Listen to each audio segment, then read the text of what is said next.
Hello everyone, welcome to our YouTube channel. Today we are going to study the chapter of our Flamingos book, which is The Deep Water. So, about the author. Deep Water, an autobiographical essay by William Douglas, chronicles the author's personal struggle to overcome his fear of water, a fear rooted in two childhood incidents. The essay details Douglas' effort to conquer his phobia through determined swimming lessons and gradual process of confronting his fear.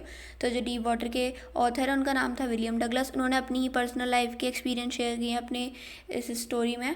और क्या कहते हैं, उन्होंने मतलब जो swimming lessons थे उनको सीखा और अपना फियर को कॉन्कर किया, एकदम उभर के सामने आए. तो वो इस पूरे स्टोरी में बताया गया है. So we will see this theme. Deep water deals with the childhood fear of Douglas. The story focuses on the fact that childhood fears must never be treated lightly. If they are tackled, then they make deep and roots into one's psychology. जो ये chapter है इसकी theme ये है. जो हमारे author थे Douglas, उनको बचपन से ही चाइल्डहुड फियर था, फोबिया था उनको पानी से. और ये फोबिया उनको मतलब पैदाइशी नहीं था, उनको बस उनके साथ कुछ ऐसे इंसिडेंट्स हो गए थे जिससे उनको पानी से डर लगने लग गया था. So we will study about that in this story. So let's start. Summary. Deep water is an excerpt from man and mountain written by Douglas. जो ये डीप वाटर है वो एक पार्ट है मैन एंड माउंटेन, जो एक ऐसे है डगलस ने लिखा है, उसमें से लिया गया है. It is an autobiographical description of how the author develops the fear of water and thereafter how finally overcome it. तो इसमें बताया गया है उनकी जीवन की भी घटे इंसिडेंट्स जो भी उनके साथ हुए वो बताए गए हैं, और वो अपने इस फोबिया से कैसे ओवरकम हुए इस पूरे चैप्टर में वो भी बताया गया. He narrates that his aversion to water started when he was 3 or 4 years old and his father took to the beach in California. तो जो डगलस थे उनको ये फियर था 3 या 4 साल की उम्र से ही, जब उनके पापा उन्हें कैलिफोर्निया के एक बीच पर ले गए थे. तो ना वो वहाँ पे किनारे पे बैठे हुए थे और अचानक से सी वेव्स आती हैं और वो उनके नीचे दब जाते हैं. वो उस चीज़ से बहुत डर जाते हैं, तो उसके बाद से उन्हें पानी से बहुत डर लगने लग जाता है. सो तभी से वो पानी से डरने लग जाते हैं. एक दिन क्या होता है कि वो ना पूल में थे, वो एक वहाँ पे स्विमिंग पूल था, वो एक ज्वाइन करते हैं YMCA, जिसकी फुल फॉर्म थी यंग मैंस क्रिश्चियन एसोसिएशन. तो वहाँ पे वो ज्वाइन करते हैं. So one day when he was sitting on the side of the pool all alone, a boy picked him up and through him into the deep pool. तो वहाँ पे जब वो अकेले बैठे हुए थे पूल में साइड में पानी के पास, तब एक लड़का आता है काफ़ी बड़ा सा, उसे उन्हें उठाता है वो और उन्हें पानी में फेंक देता है. जो पूल था वो 9 फीट गहरा था और वो इतना डर जाते हैं जब उन्हें वो पानी में फेंक देता है. ऑब्वियस सी बात है, एक तो वैसे ही उनको फोबिया है, ऊपर से उन्हें पानी में फेंक दिया. वो उनकी एज भी ज़्यादा नहीं थी उस time. He decided to hit the bottom and take a big jump to come on the surface, but it seemed his way down very long. तो वो मतलब ट्राई करते हैं उस पानी में से बाहर निकलने की. पहले वो एकदम नीचे जब जाते जाते हैं पानी में, तो वो बॉटम को हिट करके जंप करने की कोशिश करते हैं, पानी में से बाहर निकलने की कोशिश करते हैं, बट उनके सारे एफर्ट्स फेल हो जाते हैं. वो उसमें से पानी में से बाहर नहीं निकल पाते, उनको प्रैक्टिस भी नहीं थी इतनी. Before he touch the bottom his lungs were about to burst.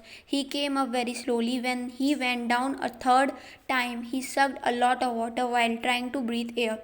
और जब वो बॉटम को टच करने की कोशिश करते हैं, जब ज़मीन को पानी में, ताकि उससे जंप मार के ऊपर आ सकें, तो उनके जो लंग्स थे उनमें पानी भर जाता है और ऐसा लगता है जैसे उनके लंग्स फट जाएंगे पानी भरने की वजह से. और वो ना जब सांस लेने की कोशिश करते हैं तो वो अंदर पानी को ले लेते हैं, उससे उनका भी बहुत अनवेल फील होने लग जाता है और उनकी आंखों के सामने अंधेरा सा आने लग जाता है. Then all his efforts talked and he had a blackout. तो मतलब उनके सारे जितने भी एफर्ट्स थे वो सब एकदम फेल हो जाते हैं और उनकी आंखों के आगे अंधेरा आ जाता है, क्योंकि पानी जो था उनके अंदर जा चुका था. फिर he was overpowered by fear and fainted. After this incident, his fear of water worsened and he did not go swimming or fishing or to any other water sport for many years. तो इस incident के बाद वो एकदम से इतना ज़्यादा वो हो जाते हैं, डर जाते हैं कि उनका फियर जो था वो कम होने के बदले और बढ़ जाता है उनका फोबिया. उस दिन वो खाना भी नहीं खाते हैं, इतना डरे हुए थे. वो इंसिडेंट उनकी नज़रों के सामने से जा नहीं पा रहा था, और इस वजह से वो उन्होंने ना अपने सारे जितने भी वाटर एक्टिविटीज़ होते थे, कैनोइंग, बोटिंग, फिशिंग, ये सब उन्होंने कैंसिल कर दिया. इन सब पे जाना छोड़ दिया उन्होंने बहुत सालों तक.